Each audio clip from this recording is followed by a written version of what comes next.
38,000 students for the third consecutive year.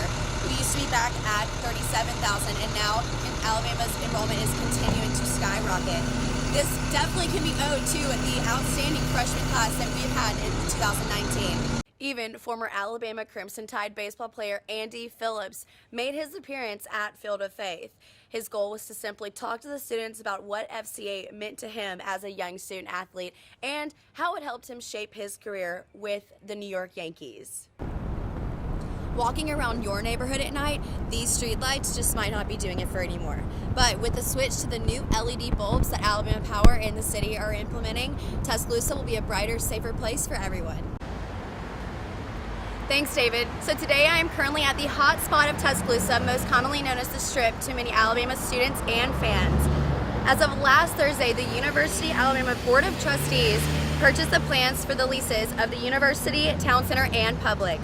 We spoke to Vice President of Student Affairs, Molly Gillis, and she said that their primary goal is just to ensure the safety of all the students here on campus.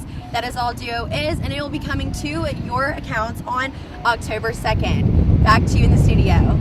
Chuck's fed over 1,400 people this year, raising them $16,000, a record high for the annual feast, which means a lot of you got to enjoy your favorite pies, like this one, while helping a good cause. FCA hosted their first Field of Faith, and many students all over the Tuscaloosa school systems took a break from practice to be there. Teachers, parents, and coaches all got together to volunteer to show their support for these students who are using their talents for more than just sports. Head tennis coach at Hillcrest High School, Brian Pierno, expressed how important it was for his school to get to host the event. You know, we had multiple schools, they took buses and bused many of their teams over there. So it was a very positive experience that kind of transcended just one high school. Even former Alabama Crimson Tide baseball player Andy Phillips made his appearance at Field of Faith. His goal was to simply talk to the students about what FCA meant to him as a young student athlete and how it helped him shape his career with the New York Yankees. It was really a true calling in my life to say, hey, as an athlete, I want to leverage it to make a difference and leverage it to bring honor and glory to God in everything I did. And it was at FCA that I was introduced to that as a sophomore in high school, coming to FCA here at the university, and it really stirred in me kind of a calling and really catapulted me up in my career to really use that for more than just playing a game. High school students led the crowd in prayer and worship, while Rick Burgess, co-host of the Rick and Bubba Show, was the main speaker.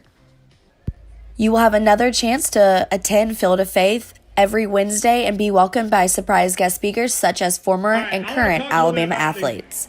Reporting from the University of Alabama, I'm Ellie Byrd. Tuscaloosa city engineers are working with Alabama Power to put new streetlights in neighborhoods with higher crime rates. It's out with the old and in with the new high-pressure LED bulbs, which are 4 times brighter than the old ones and will save the city much more money in the long run. Alabama Power is upgrading 5,000 out of the 6,000 streetlights it maintains in Tuscaloosa at no upfront cost to the city. Alabama Power is working with businesses and municipalities all over the state to enhance security and provide outdoor lighting options. We want to be a valuable partner to those looking to enhance whatever their needs are, whether that's to reduce cost savings or increase security or even both. With Tuscaloosa's crime rate being at an all-time high, the police department chose the areas that are targeted the most so that residents can start to feel safe again. Visibility is one of the number one reasons that it can be unsafe. I mean, it's harder to be, like, say, robbed or mugged if you know where the person's going to be. If you can see where they can hide, it's kind of difficult for them to jump out and surprise you. So I think adding those lights will kind of remove that factor where you don't know what's around you and give you more visibility.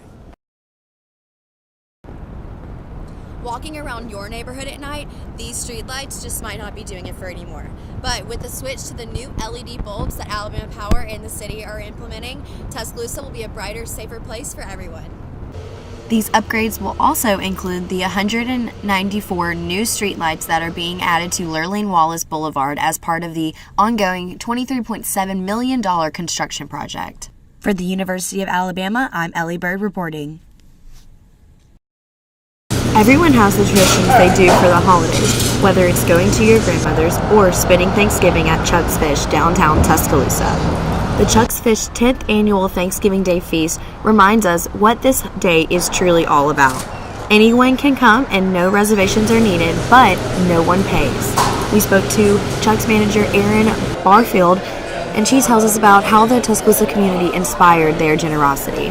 We sort of say we've been successful in the restaurant business for many years. We're fortunate to be in that position, and so to give food away for a day is just a way to sort of take care of the community that takes care of us every year or every day, all year long. So being a part of the community that supports you is really important to us as a restaurant group, and so that's where it all starts. Just take care of the people who take care of you.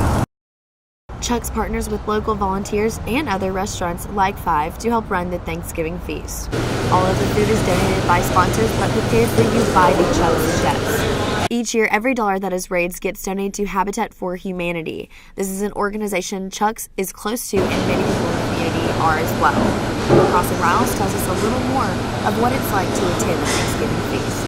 I've been coming for about 4 years now, and we really just enjoy all being together and being part of something that really gives back to the community. And we always try to leave a donation because we are so blessed to be able to. So that's something that we look forward to every year, giving back while we're also receiving. Chuck's fed over 1,400 people this year, raising them $16,000, a record high for the annual feast, which means a lot of you got to enjoy your favorite pies, like this one, while helping a good cause. Anyone can become a volunteer or sponsor of the annual feast. To find out more, go to www.chucksfish.com. Reporting for the University of Alabama, I'm Ellie Byrd.